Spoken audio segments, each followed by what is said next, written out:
Bismillahirrahmanirrahim. Assalamualaikum warahmatullahi wabarakatuh. Innal hamdalillah nahmaduhu wa nasta'inuhu wa nastaghfiruhu wa nastahdihi wa natubu ilaihi wa na'udzu billahi min syururi anfusina wa min sayyiati a'malina. May yahdihillahu fala mudilla lahu wa may yudlil fala hadiya lahu. أشهد أن لا إله إلا الله وحده لا شريك له وأشهد أن سيدنا ونبينا محمدا عبده ورسوله لا نبي بعده نصلي ونسلم على حبيبنا المصطفى وعلى رسولنا المجتبى محمد صلى الله عليه وسلم وعلى آله ومن استنى بسنته إلى يوم الدين اللهم انفعنا بما علمتنا وزدنا علما وتقا يا رب العالمين. Para jamaah yang mulia yang dimuliakan oleh Allah Subhanahu wa taala dengan iman dan Islam, alhamdulillah wa syukurillah. Pada detik ini, pada saat ini, pada jam ini Allah masih memberikan kita kesempatan yang begitu berharga. Setiap detik yang kita lalui betul-betul bernilai sebenarnya buat kita semua para jamaah sekalian, untuk kita isi dengan ketaatan kepada Allah Subhanahu wa taala. Oleh karena itu pada setiap kita melaksanakan pembukaan kajian atau yang lainnya, kita harus meresapi dalam hati, karena hal itu akan ditanyakan oleh malaikat maut. Ditanya, man rabbuka wa ma dinuka wa man nabiyuka. Artinya para jamaah sekalian, bukan sekedar lisan saja, tapi harus diresapi dengan hati. Oleh karena itu kita selalu mensyukuri apa yang Allah berikan.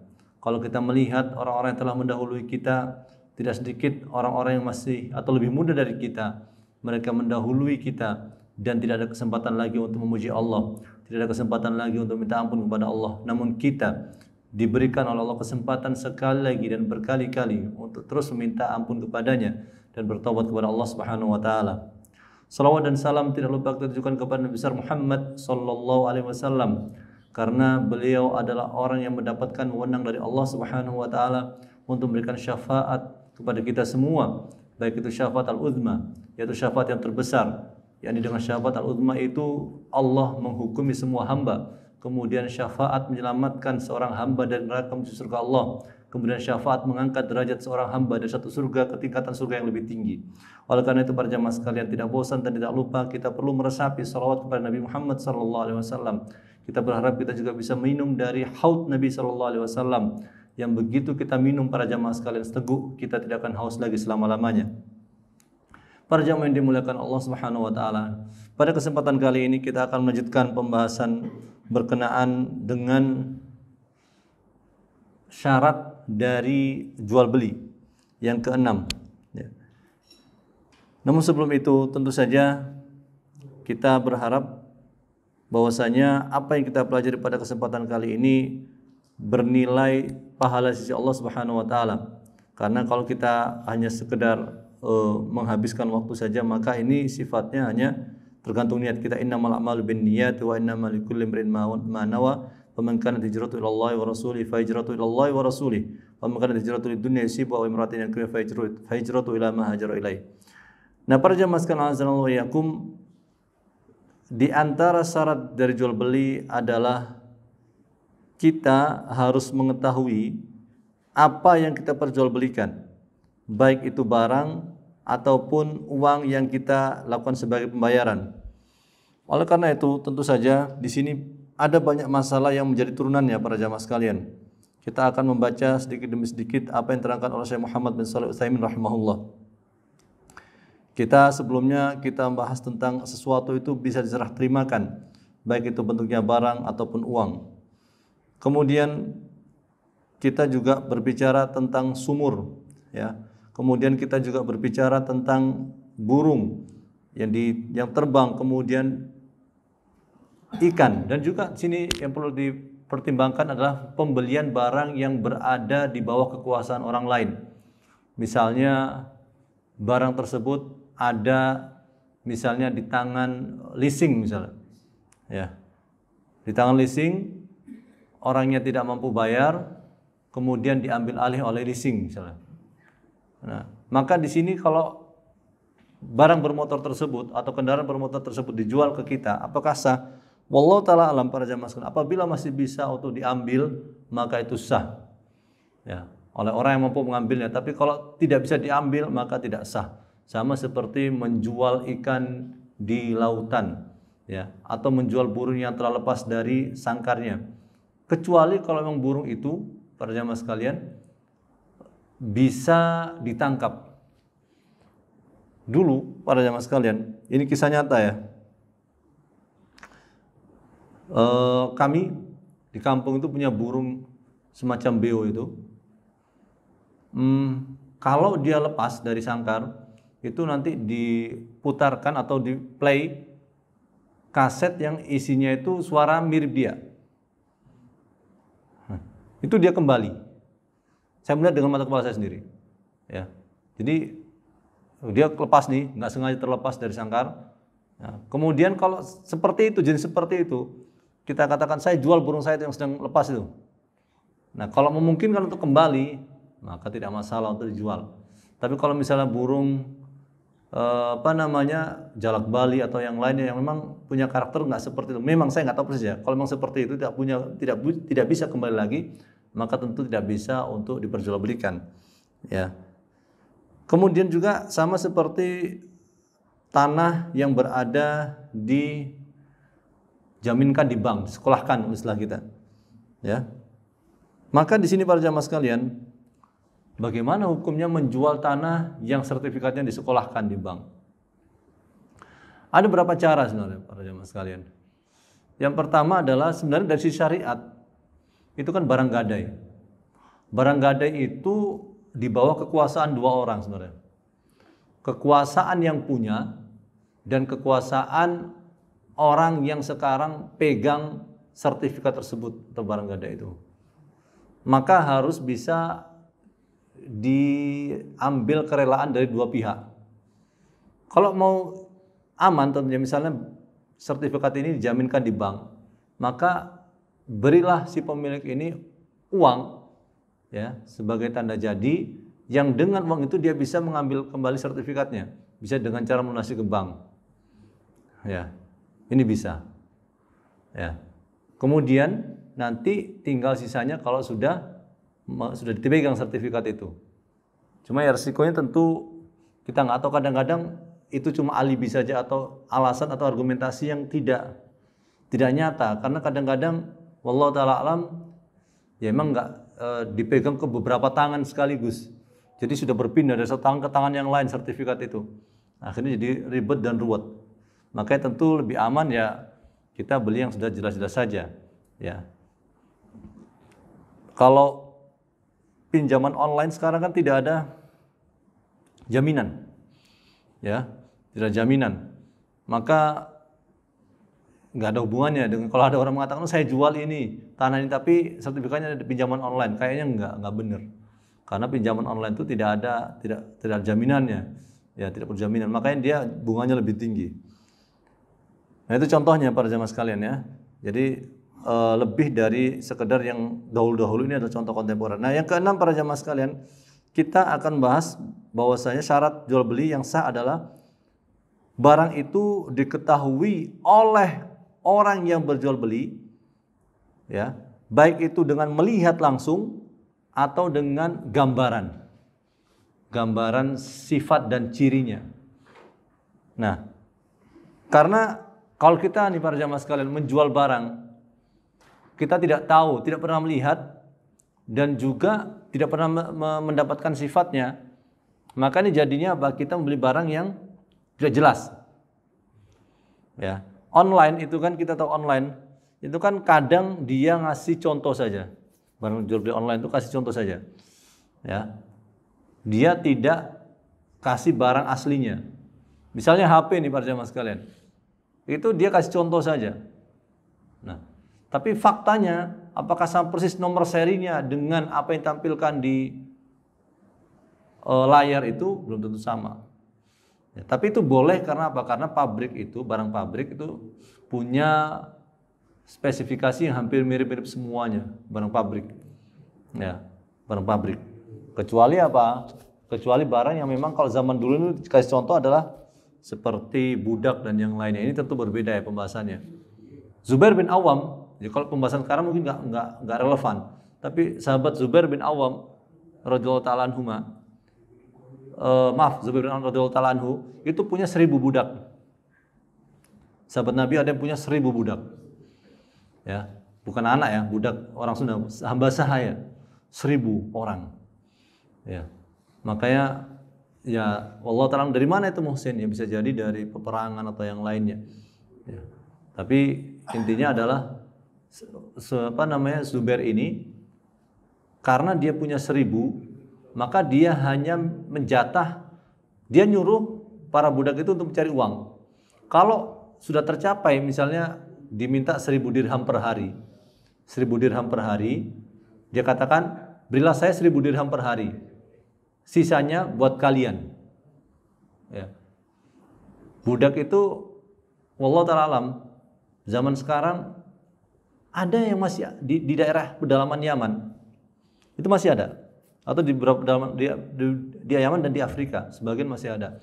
Itu turun temurun. Jadi karena bapaknya budak, ibunya budak, dia terus begitu dimiliki oleh tuannya. Dan dia memang kadang ada yang tidak mau dimerdekakan.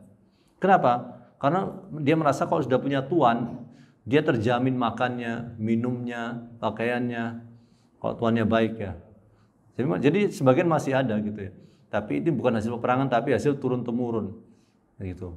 Tapi sebenarnya Islam bukan berarti sengaja membiarkan perbudakan atau hamba sahaya, tidak. Tapi Islam memberi memberi banyak kelonggaran. Islam itu punya tujuan berusaha untuk membebaskan banyak manusia dari perbudakan dengan cara menjadikannya sebagai kafarat, penebus, ya, penebus orang yang sumpah, ya, sumpah kemudian dia melanggar, penebus orang yang berhubungan suami istri di siang hari bulan Ramadan dan yang lainnya. Tujuannya apa? Supaya perbudakan ini ya hilang dari muka bumi.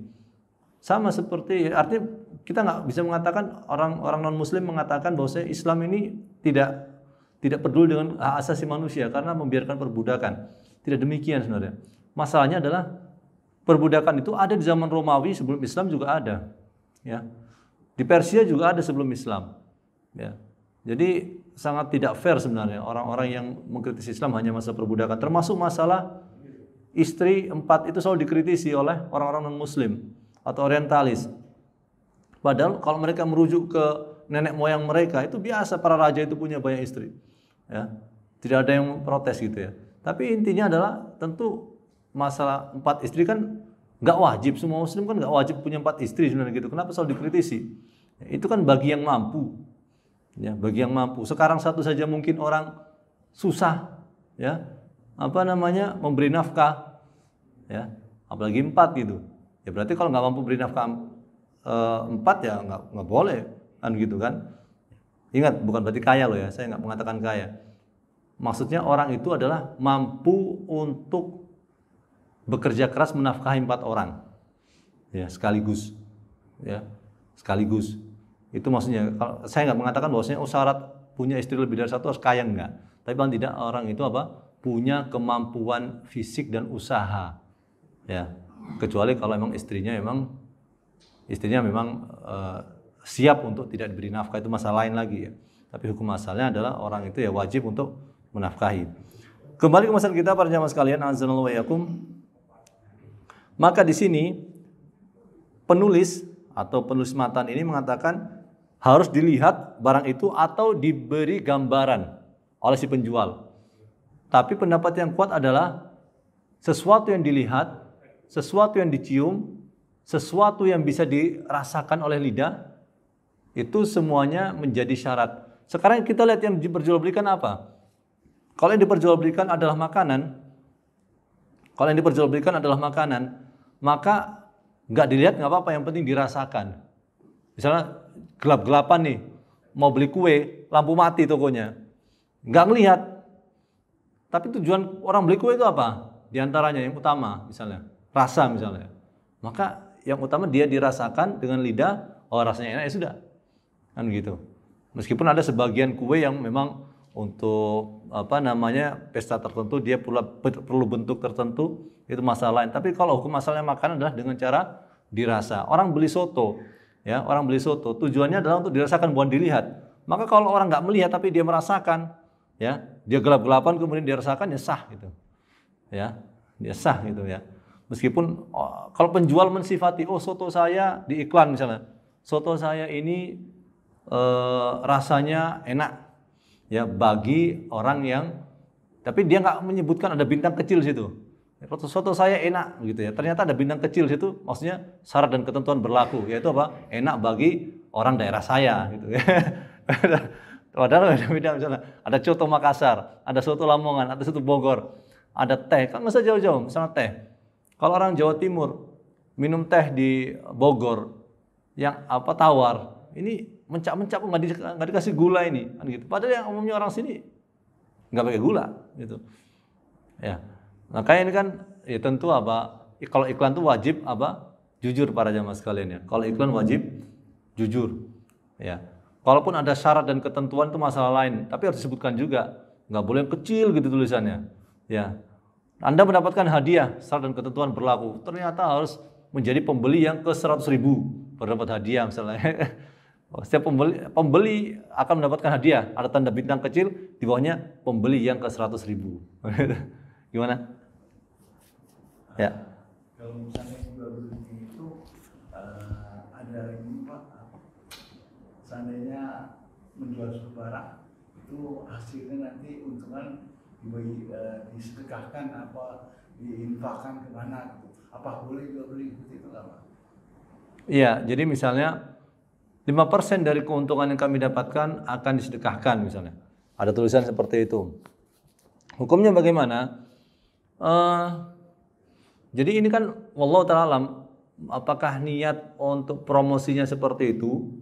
Ya, promosinya supaya orang itu beli di saya karena dia sambil sambil beli sambil sedekah kan gitu. Ya. Wallahu ta'ala alam ya, wallahu ta'ala alam. Sebenarnya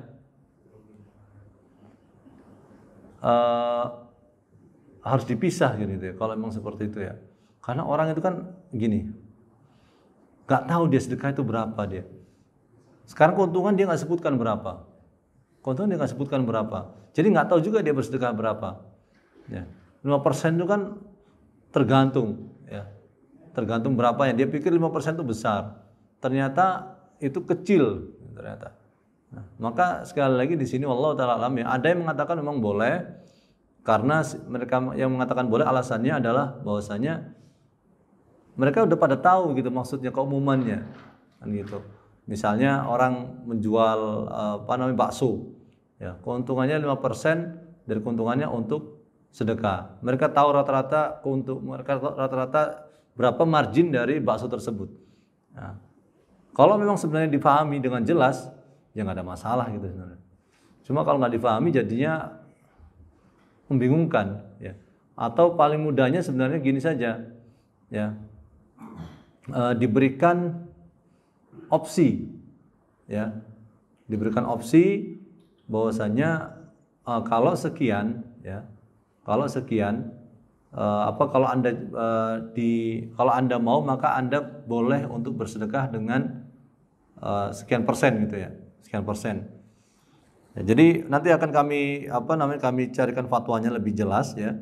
Tapi secara umum memang di sini agak ya memang ini niat kalau kami pandang mungkin ya, sekali lagi mungkin kami nggak bisa memastikan, mungkin ini adalah salah satu cara untuk menarik pembeli ya, menarik pembeli yang memang punya jiwa ingin menyumbang besar, jiwa besar ingin menyumbang ya.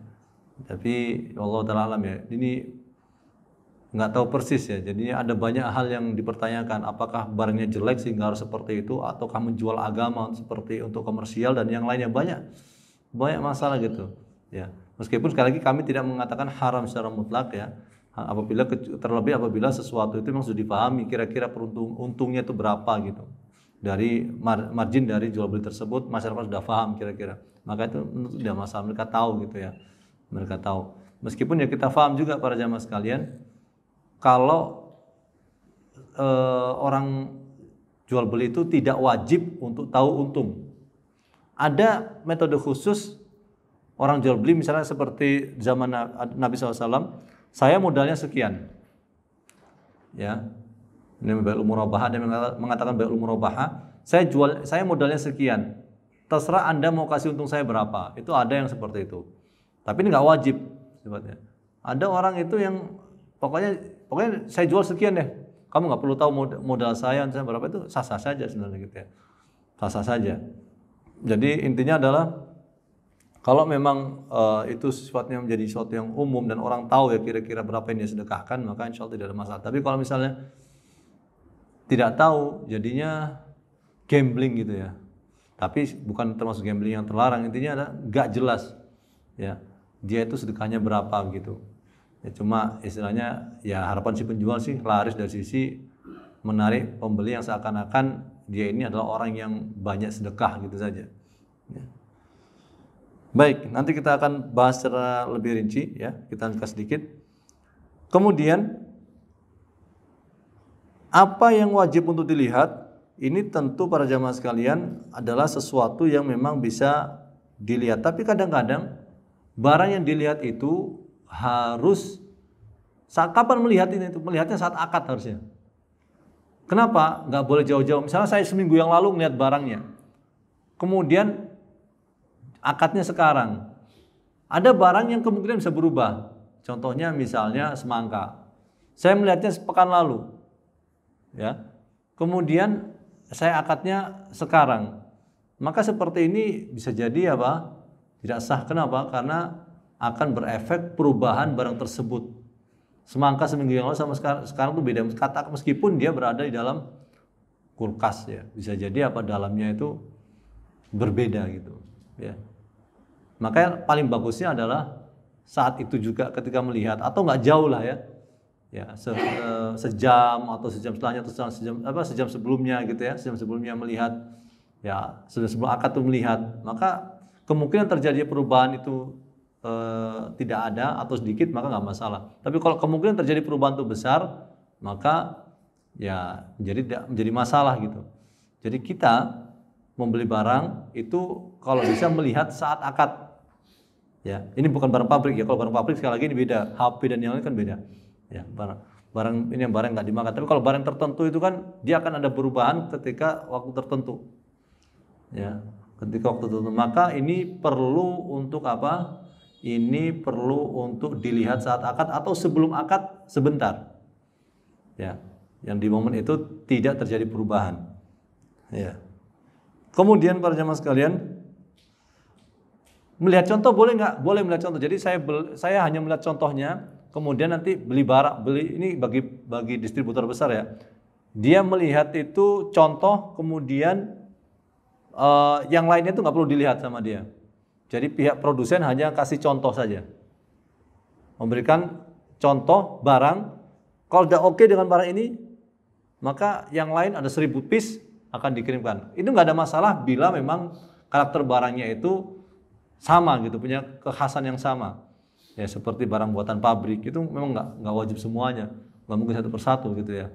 Jadi lihat contoh saja, kemudian kalau contohnya udah oke ya sudah, begitu semuanya dia beli. Ya. Tinggal apa? Tinggal kalau misalnya ada 1-2 barang yang memang ada cacatnya, maka ini nanti bisa dikomplain kepada si produsen. Ya, kalau memang ini sifatnya tidak wajar. Ya, dan ini tergantung barang para jamaah sekalian. Ya, mungkin bagi kita masa 1-2 aja mungkin dipermasalahkan. Kalau harganya kecil mungkin nggak ada masalah. Tapi kalau harganya misalnya, maaf ya para jamaah sekalian, harga 1 piece-nya ini misalnya iPhone nih misalnya. Distributor iPhone yang resmi. Itu kan kalau 1 piece saja harganya bisa 11 juta. Ya, satu buah. Maka ini tentu komplain ya wajar-wajar saja gitu, karena saya nggak tahu persis ya margin dari distributor iPhone, saya nggak paham ya.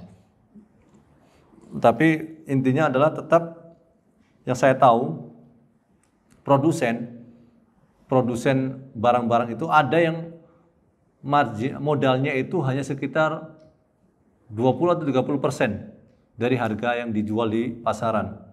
Karena dia perlu untuk iklan, dia perlu untuk riset dan yang lainnya, sehingga ya pegawai-pegawai itu kan gajinya tinggi-tinggi para jamaah sekalian. Ya, CEO dan yang lainnya, maka dia ambil margin itu ya berkali-kali lipat. Tapi sebenarnya ya hitungannya ya nggak banyak kalau hitungan bersih gitu ya. Tapi, nah bagi distributor setelahnya saya nggak paham. Ya, berapa persen dia ngambil? Ya, memang itu kan perlu hitungan apa? Hitungan kalau sekarang kita nih, misalnya distributor iPhone misalnya, yang resmi misalnya iBox, misalnya. Itu kan gaji dari para pegawai itu kan gede. Ada kemungkinan berarti apa? Pasti harus ditutupi dari margin atau laba.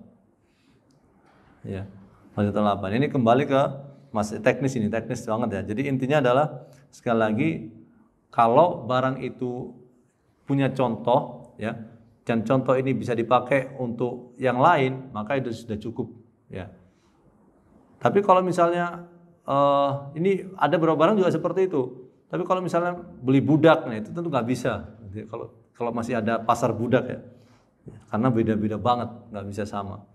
Tapi kalau misalnya barang-barang pabrikan tuh mudah begitu ya. Kemudian para jamaah sekalian, atau orang itu nggak melihat barang, tapi cuma dikasih tahu bentuknya oleh si penjual, ya, sifat-sifatnya, spesifikasinya, ya. Nah, ada dua jenis di sini. Barang itu tertentu atau nggak tertentu. Misalnya saya jual mobil saya. Saya jual mobil saya, bentuknya begini, tahun sekian, kemudian dia pakai bensin, kemudian warnanya begini, ya, persis, ya, seperti yang digambarkan. Dia nggak bisa, pembeli nggak melihat nih. Nah, ini namanya tertentu. Atau barang itu nggak tertentu. Dia bilang saya menjual kepada Anda motor listrik, spesifikasinya seperti ini, kemudian bentuknya seperti ini, nggak ada gambar sama sekali. Hukumnya gimana? Boleh saja, ya, boleh saja, nggak ada masalah. Dengan catatan, ya, kalau nanti ada perbedaan spesifikasi ketika sampai barang itu ke pembeli, maka dia berhak untuk mengembalikan barang tersebut. Ya. Tapi kalau zaman sekarang, Allah Ta'ala alam, para jamaah sekalian, ini tentu kalau yang seperti ini yang disebutkan contoh kedua ini adalah kita lihat di zaman Nabi SAW mengatakan ketika datang ke Madinah, man aslafa fi syai'in falyuslif fi kailin ma'lum wa wazin ma'lum ila ajalin ma'lum. Barang siapa yang melakukan jual beli salam atau salaf, maka hendaknya dia menyebutkan dengan timbangan yang jelas atau takaran yang jelas dan masa yang jelas pula. Ini seperti sebagian orang, para jamaah sekalian, membeli kurma. Ya, zaman Nabi kan kurma. Di Madinah kan yang laris adalah kurma. Kurma itu para pembeli membeli untuk setahun ke depan, bayarnya sekarang. Jadi kan apa? Ini dalil bahwasanya boleh membeli dengan sifat, dengan gambar, dengan spesifikasi. Ya.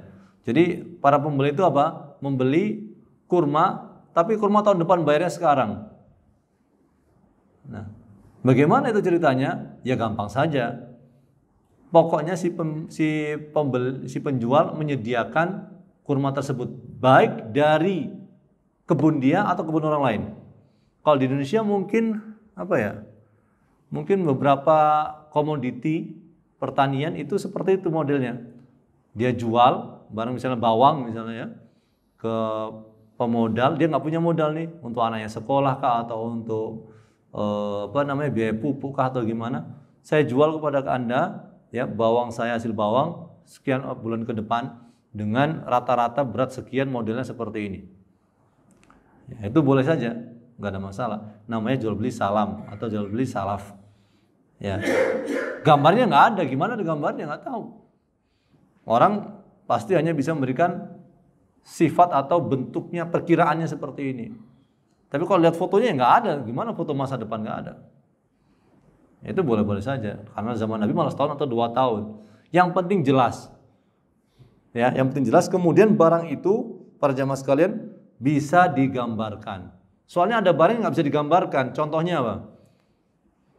Contohnya adalah mutiara atau perhiasan-perhiasan yang mahal itu, ya, berlian atau mutiara itu susah kalau harganya, maaf para jamaah sekalian, harganya bisa 1 miliar. Perbedaan kecil saja itu bisa berubah harga. Maka itu sangat susah, harus melihat seperti itu. Ya, disifati berliannya mengkilat, ya, hampir semua berlian mengkilat. Ya. Tapi karakternya beda-beda. Ya, karakter kalau karat oke, karat, tapi modelnya, kekerasannya ya itu beda-beda. Itu tidak bisa seperti itu. Para jamaah sekalian. Maka harus apa? Harus dilihat, ya. Tidak bisa dengan disifati saja. Ya. Maka sekali lagi kalau kita mau membuat, nah ini banyak juga para jamaah sekalian. Misalnya kan orang jual rumah, tapi mungkin antum lihat di developer gambarnya bagus, ya, gambarnya bagus, kemudian bersih, rapi, ada gambar, maaf ya, perempuan cantik situ. Orang pikir beli sama perempuannya sekaligus. Itu padahal pikirnya kalau rumahnya bagus, ya ada perempuan situ, berarti ternyata ketika dibangun selesai jauh dari seperti itu gambaran itu. Nah ini kan mirip, namanya istisna namanya. Ya, jual beli barang yang memang belum ada tapi masa depan gitu. Boleh nggak muhsinnya? Boleh saja gitu. Bedanya kalau salam ini para jamaah sekalian, jual beli salam itu harus cash di depan duitnya. Misalnya beli bawang tadi itu nggak boleh ditunda duitnya. Kalau sudah akad tuh mengikat, maka duitnya harus cash. Tidak boleh setengah sekarang, setengah nanti kalau sudah diambil, nggak bisa panen. Tapi kalau istisna, sesuatu yang dirangkai, seperti dimasak atau dibikin seperti bangunan, itu boleh dicicil itu. Ya DP dulu misalnya. Dan kalau DP itu para jamaah sekalian, DP itu sebenarnya sudah mengikat. Nah kalau DP ya, DP sudah mengikat. Makanya kan nggak boleh lagi dijual ke orang lain sebenarnya loh ya. Kalau DP nggak boleh dijual ke orang lain gitu. Ini rumah nih misalnya, sudah DP 5 juta. Nah, kemudian berarti sudah beralih ke pemilikan. Ternyata karena mungkin nggak ada kabar lagi, 1 bulan 2 bulan nggak ada kabar, dia jual ke pembeli yang lain. Itu nggak bisa. Gimana Pak? Kalau saling jual beli hewan kurban itu gimana Pak? Kenapa? Gambar saja tapi tak sesuai kan? Dan hitungan kilonya juga belum tentu sesuai kan? Ini kira-kira kilo ya. Itu ada kesat apa enggak? Jadi ini ada perbedaan kalangan ulama ya. Ada yang mengatakan boleh jual beli salam dalam hewan, ada yang mengatakan tidak boleh. Kalau boleh jual beli salam dalam hewan, jadi berarti kita beli spesifikasi. Ya, kalau ada yang mengatakan ulama, ada yang mengatakan boleh jual beli salam dalam hewan. Tadi kan salam dalam tumbuhan. Jual beli salam dalam tumbuhan itu artinya kita beli itu spesifikasi saja, bayar sekarang. Spesifikasi harus sesuai dengan yang kita bayarkan. Sekarang kalau hewan, boleh nggak? Kalau kita merunut kepada ulama yang mengatakan boleh jual beli salam dalam hewan, ya berarti apa? Harus sesuai spesifikasi. Kalau nggak sesuai spesifikasi gimana? Ada beberapa cara, di antaranya adalah pembatalan akad, atau yang kedua minta kompensasi. Dikatakan misalnya beratnya sapi 200 kilo. Ternyata para jamaah sekalian nggak sampai 200 kilo. Sapinya hanya 190 misalnya. Nah, ini boleh minta kompensasi atau pembatalan. Terserah. Ya. Hitungannya gimana muhsin? Bisa dengan model seperti ini, yaitu kalau dia itu harga 200 kilo berapa, kalau harga 190 kilo berapa, nanti selisihnya itu yang dikembalikan. Tapi kan nggak pernah ditimbang. Apa? Tapi kalau jual belinya nggak pernah ditimbang. Biasanya kalau udah diantarin aja. Ya berarti kitanya gitu. Kitanya yang harus teliti. Jadi sebelum diterima timbang dulu. Tapi pada umumnya seperti itu Pak. Ya berarti dia rela nggak sesuai dengan itu, ya nggak apa-apa juga. Ya rela, ya berarti mereka rela nggak sesuai dengan spesifikasi yang sudah disyaratkan di awal. Kan gitu kan? Si pembeli rela untuk terima gitu maksud saya itu. Harusnya kan dia timbang juga kalau mau teliti. Idealnya memang ini tanggung jawab dari penjual. Kalau terjadi kecurangan itu dosanya penjual. Kalau pembeli tahu ya rata-rata begitu, ya berarti apa? Berarti memang dia nggak teliti. Kalau udah tahu rata-rata begitu, sedangkan dia mau itu persis seperti speknya, ya harusnya ketika turun ditimbang dulu, nanti baru komplain. Gitu. Paham saya nggak? Jadi tergantung pembelinya. Orang ditipu itu kan banyak dalam jual beli itu kan. Ada yang adalah capek balik lagi ke pasar, ya sudah berarti dia rela terima. Masalah dosa kan masalah, kita bicara masalah gini, masalah hukum duniawi itu selesai kalau orang itu rela, pengadilan tuh, ya. Tapi nggak di akhirat nggak selesai itu masalah tuh. Kalau penjual curang tuh nggak selesai. Akan ada apa? Akan ada kisos atau akan ada pembayaran dengan pahala dan yang lainnya. Paham saya? Tapi secara hukum pengadilan agama itu ya sudah, kalau kamu nggak komplain ya sudah selesai. Paham saya? Ada dua hukum di sini ya. Hukum pengadilan sama hukum di akhirat, yaitu pengadilan Allah Subhanahu wa taala. Ya. Jadi adzan ya? Kok ada suara ada? Oh baik, adzan dulu. Udah? Belum? 3 menit lagi? Oh 3 menit lagi, baik. Takutnya saya. Jadi nggak sedikit, saya yakin nggak sedikit para jamaah sekalian beli motor, beli mobil, beli barang di pasar, ya, beli makanan, ya, makanan mahal-mahal ternyata di rumah, masya Allah rasanya nggak karu-karuan, tidak sesuai dengan yang diiklankan misalnya, ya, gimana Mi? Terus dia kasih DP, suka barang itu ada, dia menggagalkan, batal, bagaimana DP-nya sudah kembali lagi? Ya, sekarang sudah di DP, kemudian dikembalikan nggak barangnya ke penjual? Barangnya dikembalikan nggak penjual? Sudah digagalkan sama pembeli nggak mau nih, barang ini dikembalikan nggak? Pesanan dia itu udah penuhi pesanan dia. Setelah itu dibilang nggak jadi dibeli. Ya nggak jadi. Ya, ini di zaman Umar bin Khattab, DP ini nggak dikembalikan kepada si pembeli. Ya, nggak dikembalikan kepada si pembeli. Ya, terutama apa kalau misalnya memang kesalahan atau tidak ada sebenarnya kalau tidak ada unsur sesuatu yang merugikan dari pihak penjual. Penjual sudah sesuai dengan spesifikasi, tapi ya kadang-kadang pembeli kadang berubah pikiran mendadak saja gitu. Nggak ada alasan yang logis kenapa dia membatalkan. Maka mungkin barang yang ini yang dimakan bagaimana? Seperti apa? Makanan. Iya. Dia pesan kita, makanan kita ada. Uang dia DP dulu. Setelah kita bikin, si barang itu dia nggak jadi. Iya. Nah, sekarang dilihat alasannya apa? Apakah tidak sesuai spesifikasi atau cuma ya pengen berubah aja tiba-tiba?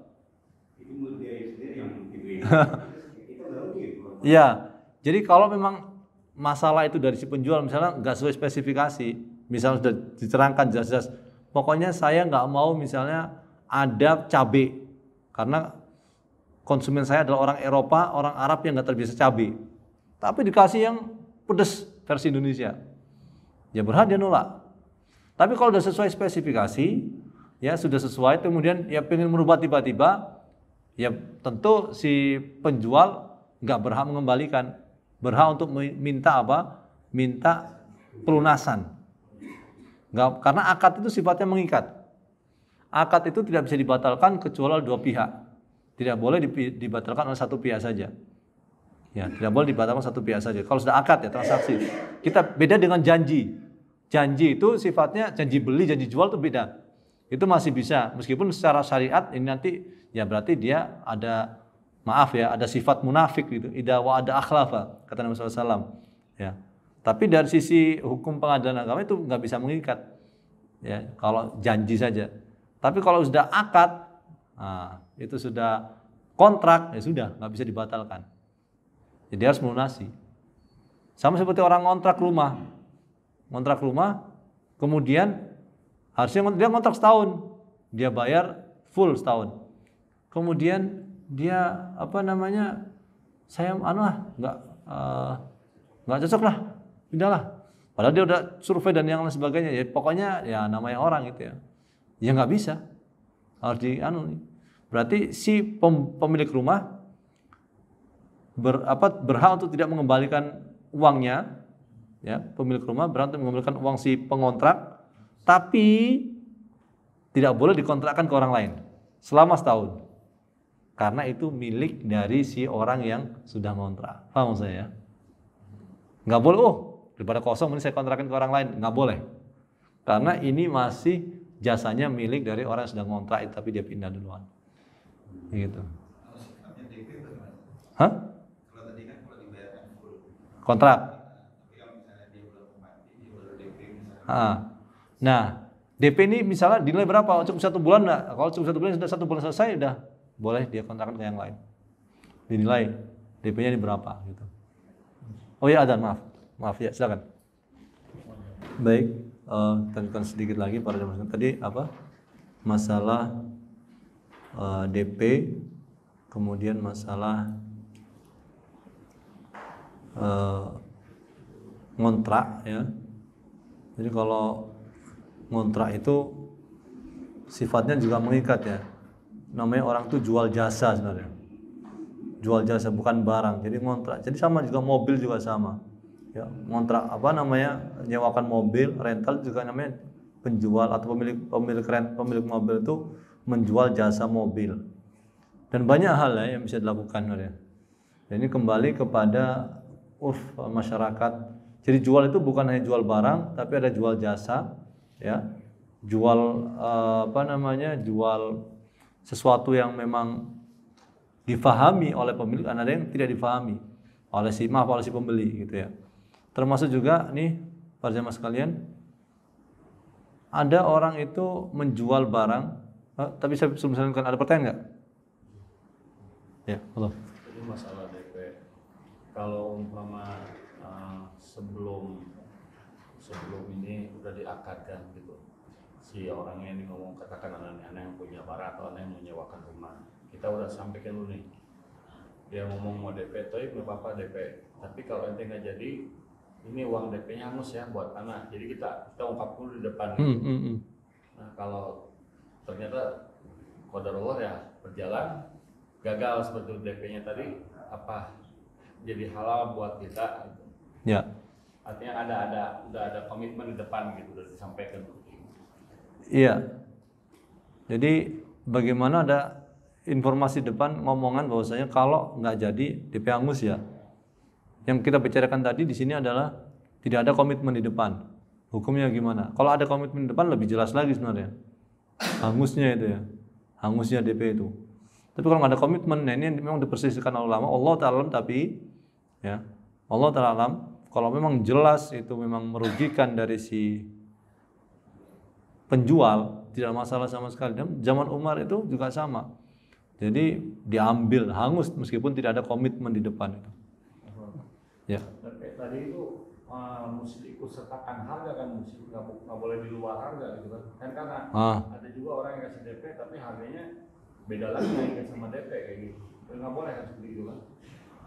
Kalau misalnya gini, DP itu kan yang kami tahu, yang kami pahami adalah dia termasuk harga, dia akan mengurangi harga jual, ya kan? Ya kalau misalnya berarti kalau dia di luar harga berarti ini adalah harga untuk perjanjian saja gitu. Gitu saya bilang. Allah Ta'ala alam ya.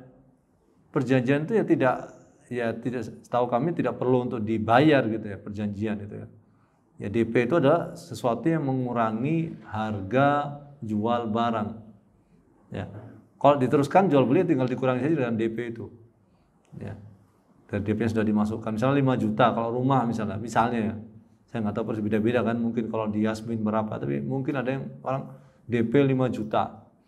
Ya. Nanti kalau misalnya diteruskan akad, maka idealnya adalah mengurangi harga gitu. Mengurangi harga. Tapi Allah Ta'ala ya, jadi kalau yang dibayar 5 juta itu adalah perjanjiannya. Artinya dia pikir enggak mengurangi harga, ini 5 juta ini untuk perjanjian saja. Ya tidak. sangat tidak ideal. Kenapa? Harga penanya berapa? Harga kertasnya berapa? Kenapa harus sampai seperti itu? Tidak masuk akal sama sekali gitu ya. Tidak masuk akal. Tapi kalau misalnya orang mengembalikan gimana Muhsin? Ya boleh-boleh saja. Misalnya si penjual mengembalikan ya hak dia juga, silakan saja.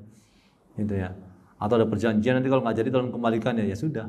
Soalnya ada yang seperti itu juga gitu ya. Ada yang seperti itu juga. Ada yang omongan bahwasanya kalau nggak jadi ya balikin ya gitu. Ya kalau disepakati dua belah pihak ya sudah gitu. Ya. Intinya apa yang diomongkan. Tapi kalau nggak ada omongan DP ini gimana? Ya penjual berhak untuk mengambilnya. Misalnya terlebih kalau orang itu iklan rumah, kemudian di DP maka iklan sudah diturunkan dari dari media online. Ternyata ada orang yang nawar ditolak semua gara-gara sudah ada yang DP. Ternyata nggak jadi. Itu kan rugi yang jelas. Nah, ya, rugian yang jelas itu sebenarnya. Ya, makanya idealnya seorang itu ya mengerti gitu ya hak penjual sebelum dia melakukan jual beli. Dan penjual juga harus mengerti hak pembeli. Makanya kan harus berilmu dua-duanya. Penjual dan pembeli harus berilmu.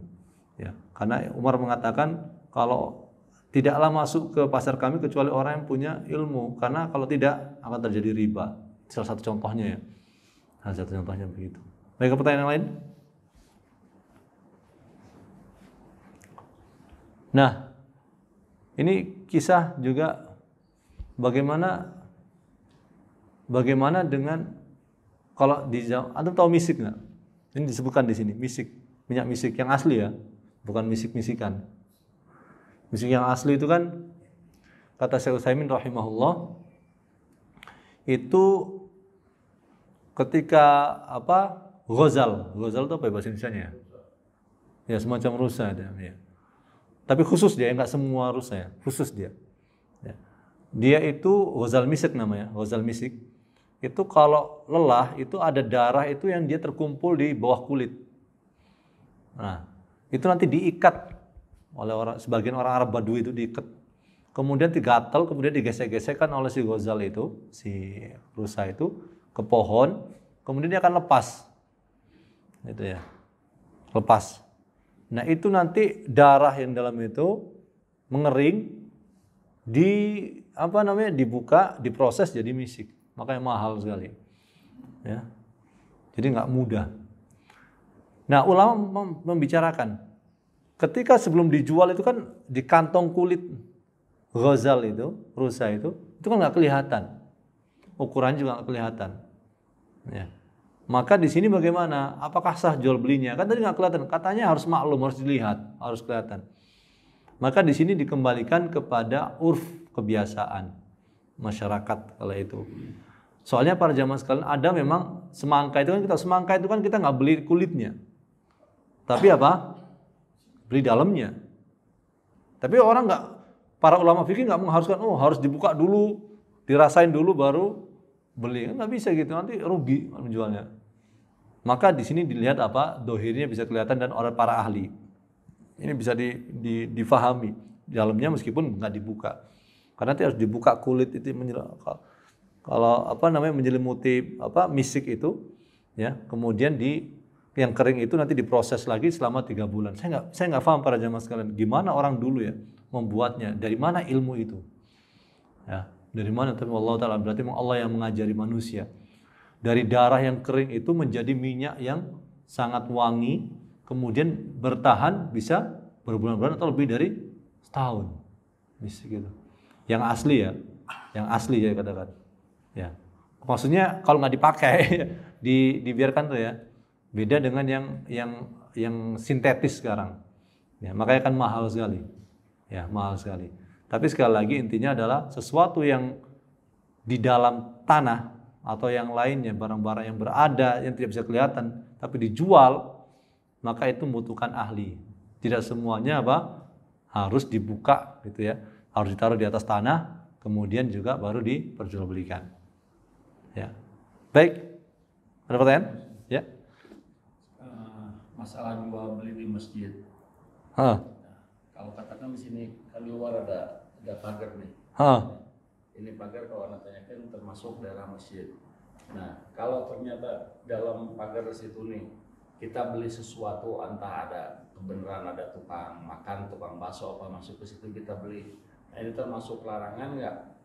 Itu yang pertama. Yang kedua, kalau seumpama tukang dagangnya nih, biar lebih jelas, tukang dagangnya berada di luar pagar, tapi kita si pembeli ini belinya masih dalam posisi dalam pagar. Nah, ini termasuk larangan juga. Larangan apa enggak? Pagar yang mana nih? Yang kecil ini apa yang? Contoh ini, di luar ini kan ada pagar. Yang motor itu masuk wilayah masjid nggak? Motor-motor masuk wilayah masjid nggak? Masuk masjid. Masuk. Nah, kalau umpama ada tukang bakso masuk ke sini ke dalam, karena beli bakso, ini termasuk larangan apa enggak? Itu yang pertama. Karena sekarang banyak yang muslim di masjid-masjid, termasuk contoh di Empang nih.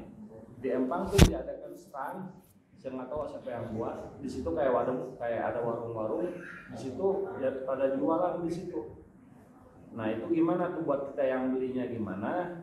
Termasuk yang jualannya di situ gimana? Jadi memang di dalam fatwa Komisi Tafsir Ilmiah dan Fatwa Arab Saudi, kalau misalnya kita contoh gini, sebenarnya nggak masalah ya. Ini kita di luar sebelum bicara ini kita bicara contoh yang lain. Misalnya ada masjid itu bertingkat-tingkat, ya. Paling bawah masjid, atasnya mungkin pertokoan, atau sebaliknya atas masjid memang pertokoan. Nah, hukumnya gimana? Maka kalau memang hukum asalnya di awal tujuan dari si wakif, ya, wakif itu orang yang berwakaf tanah, itu pokoknya yang atas ini adalah masjid, yang bawah pertokoan itu boleh, ya, memang dari awal, ya, dari awal ini boleh karena memang dari awal yang lantai 2 ini untuk masjid, ya. Kalau memang dibikin satu lantai begini, maka yang dilihat yang mana yang diwakafkan untuk masjid. Ya. Kalau semua itu termasuk ada motor-motor itu adalah untuk masjid, maka tentu tidak bisa. Sama seperti orang menguburkan, nggak boleh juga ada kuburan di situ di wilayah masjid. Nabi SAW mengatakan la tusallil kubur wa la tajlisu 'alaiha. Jangan kalian salat menghadap kubur dan jangan kalian duduk di atasnya. Ya. Kemudian la'anallahu al-yahuda wan nasara ittakhadhu qubur anbiya'i masajid, kata Nabi SAW. Allah melaknat Yahudi dan Nasrani, mereka menjadikan kuburan para nabi mereka sebagai masjid.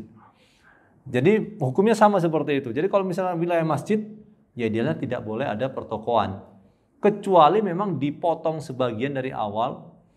Pewakafnya mengatakan wilayah ini adalah pertokoan, ya, yang nanti mungkin digunakan keuntungannya untuk masjid. Nah, itu berbeda. Tapi kalau nggak ada omongan itu semuanya untuk masjid dari awal, ya berarti nggak boleh, gitu ya, nggak boleh. Terus gimana orang misalnya nggak usah jauh-jauh di sini, dia jualan pulsa di masjid ini, orangnya nggak ada pembeli di sono, dia jual, ada temennya WA, saya mau beli pulsa ke kamu, kirim sekarang, ini nggak boleh sebenarnya. Meskipun apa online, karena apa, dia sedang di posisi di masjid, berarti gitu kan mesti kalau ada WA langsung dia keluar sebentar. Baru dia transaksi. Gimana? Ijab kabul di masjid boleh nggak sih? Ijab kabul nikah, nikah nggak apa-apa. Beda ya. Kan ya ijab kabul di masjid. Orang nikah di masjid maksudnya boleh nggak akad boleh ya. Ini beda. Ya. Beda. Kecuali dia lagi umroh itu di Masjidil Haram atau haji itu beda ya. Nggak boleh ya. Sebagian ulama mengatakan nggak boleh. Ya, tapi kalau misalnya dia nggak lagi umroh atau haji, ya nggak di Masjidil Haram, ya nggak apa-apa, ya nggak apa-apa. Jadi beda. Tapi kan muslim jual apa nikah sama dengan jual beli, yang nggak juga. Nikah itu memang ada kesamaan dari satu sisi. Kalau menurut Abu Hanifah, wanita boleh jual beli sendiri. Ya, wanita juga boleh menikahkan dirinya sendiri. Karena wanita, kata Abu Hanifah, wanita itu nggak apa-apa menikah tanpa wali. Kiasnya adalah bagaimana? Sama, gitu ya. Orang jual beli, dia wanita boleh nggak? Dia kalau jual beli butuh izin walinya nggak? Ya nggak perlu izin. Dia mau beli barang, beli bakso, nggak perlu izin walinya. Ya, maka boleh juga dia menikahkan diri. Ada sedikit seakan-akan menyamakan. Tapi pendapat yang kuat Allah Taala alam, ya Allah Taala alam, tidak sama persis karena kita nggak membeli istri sebenarnya. Mahar itu juga bukan alat bayar gitu ya untuk istri. Mahar bukan. Jadi sekali lagi Kalau di wilayah masjid wakaf maka tidak boleh kecuali memang dikhususkan dari awal, dikhususkan oleh si pewakaf bahwasanya wilayah ini untuk pertokoan.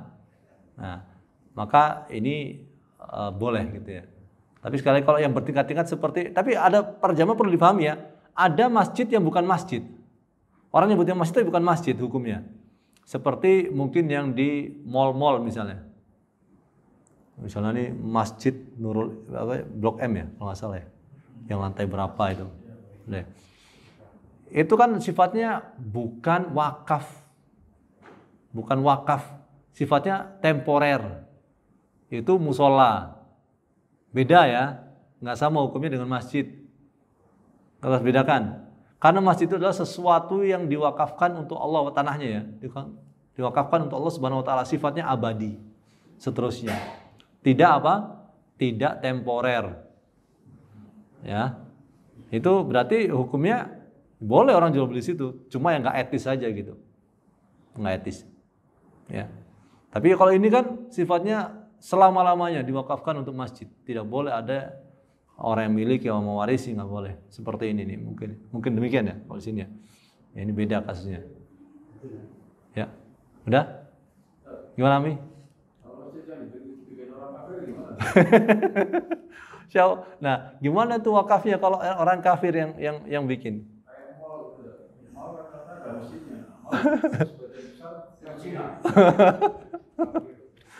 Ya.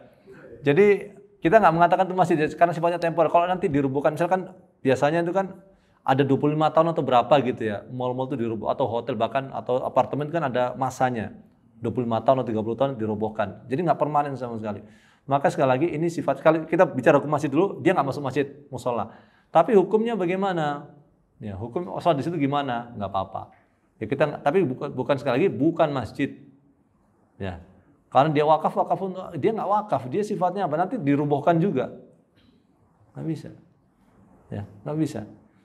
Berarti seperti masjid ini ya, itu bukan wakaf masjid ini. Bukan wakaf? Pemerintah. Tapi kan wakaf suratnya bukan? Ya masih diwakafkan bukan? Berarti bisa dirubah nanti sesuai, bisa dirubah oleh anu? Bisa? Yakin? Yakin bisa diambil oleh pemerintah? Wah ini saya nggak ngomong ya, ikut loh ya. Ini wah, politik dia. Ya berarti kalau nggak diwakafkan ya berarti bukan masjid. Ya. Ya.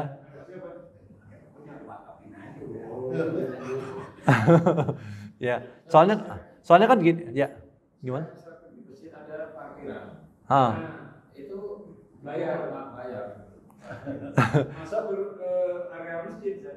Iya, jadi harus dari pewakafnya di awal tuh gimana? Misalnya dia bilang, oh ini wilayah parkir. Wilayah parkir berarti nanti dia jual jasa apa? Jasa parkir.